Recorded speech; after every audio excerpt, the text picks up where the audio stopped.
Ooh,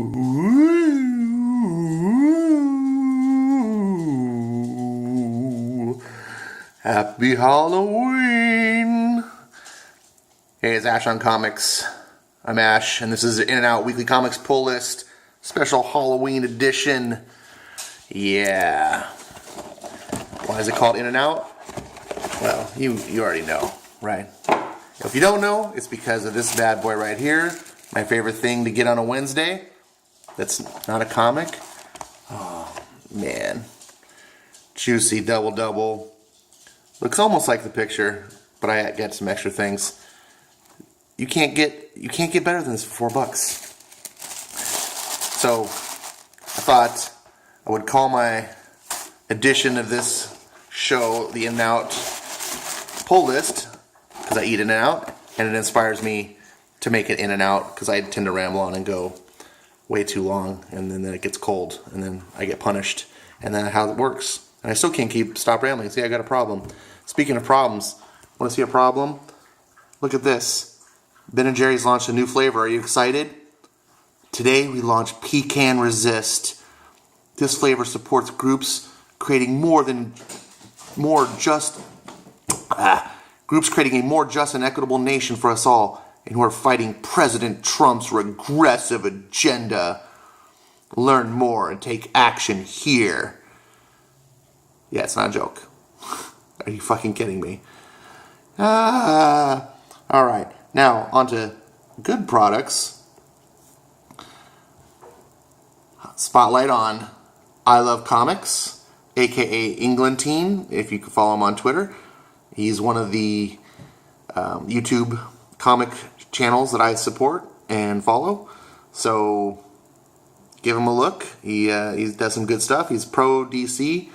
One of my favorite things that he does is he does this weekly video on not actual sales numbers, but he has a bunch of stores that participate in this survey that he does to show what people are actually buying and not what Comicron is showing, order numbers.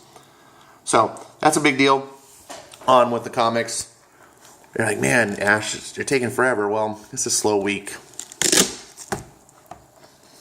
All right, first thing you gotta have is your receipt, because the NPCs will accuse you of not buying comics. You're not a fan. You don't actually buy comics. No one should care about you. Okay. Came out on a Wednesday. Ooh, Halloween spooktacular. So, I'm not a big Halloween comic person. I don't really like horror comics. So this is going to be my one thing, because I get this book. I want to support Alterna.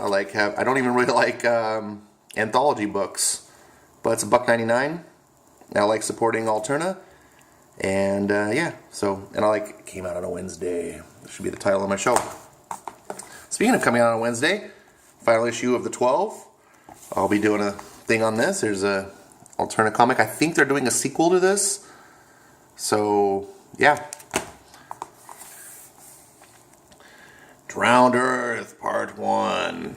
I haven't read it yet. I haven't read this arc. But I decided to pick this one up because I mentioned before that I'm already buying, there's 3 Justice League issues that are crossing over to this. I'm already buying them. Then I just have to buy 2 of these. And and a couple Aquaman issues. I won't bore you with this, but I normally don't like doing crossovers like this. And when did this become a thing, by the way? I mean, I was out of the industry for a long time. But I remember crossovers, they just crossed over books. They didn't do these special Drowned Earth #1 issue. They just would be Justice League and Aquaman are crossing over, and you buy both books. A recent example was Super Sons of Tomorrow. You bought Super Sons and you bought Superman.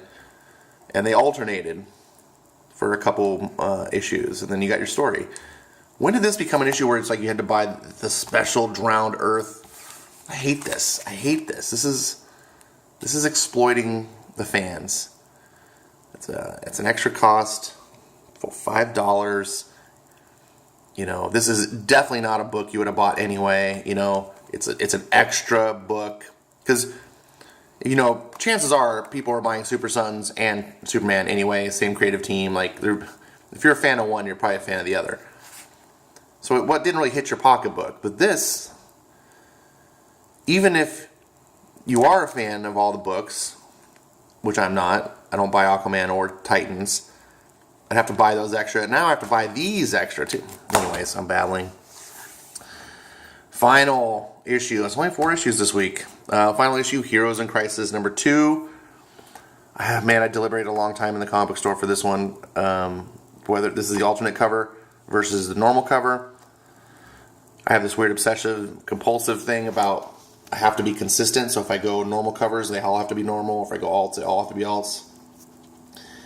And I didn't, like, the alts were just gone. But by the time I saw Heroes in Crisis, I came in on Wednesday morning, there was just a normal issue. In fact, I didn't even know there were alternate covers until I got home later and went online. It's like, oh, what the heck? And if I'm pretty sure it was like this Death of Superman. And what I like about the alternate covers, I mean, usually they have better art, and then this is the case here, is why I got this one. I like when they do alternate covers with a theme.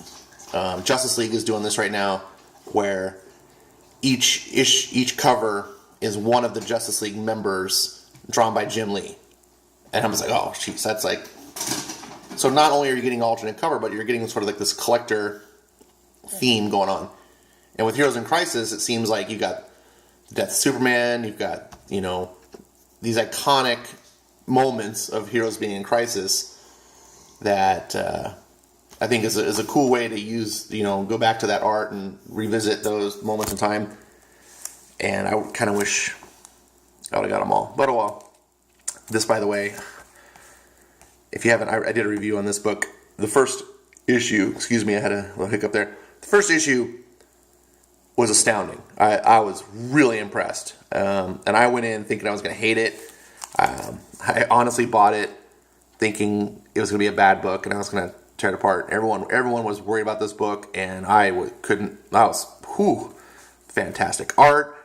The writing was well done. I get that a lot of people don't like the content, and I went over this in my review. So if you care what my opinion about, go read my review, because I talk about how I get that it's not everyone's, you know, cup of tea, and they didn't want a story. But one of the things that I credited for that is this isn't, you know, a Batman story or a Superman story where, you know, like unlike the current Bendis run, you're reading you this is what you have to take. If you want to read Superman, this you can skip. If you're like, I don't really want to read stories about heroes in crisis, okay, just go back to reading the books that you like. You can just skip. This is an extra series that you don't have to add to your pull list. But if you're okay with the content, if you're saying, okay, well, I don't mind reading a story like that, then you can pick this up. And for what it is, it's really well done. I don't think, I mean, people do argue. I was about to say, people can't argue, but they do. They do. We don't always agree. That's one of the great things about this hobby is we can all discuss and have our opinions about what we like, what we don't like, and how subjective reactions, etc. So, anyways, I blabbed on long enough. Like I said, my burger's getting cold. Thanks for watching. Stay tuned for more blabbing about comics, and leave your comments below. Tell me what you think. Thanks for watching. Bye.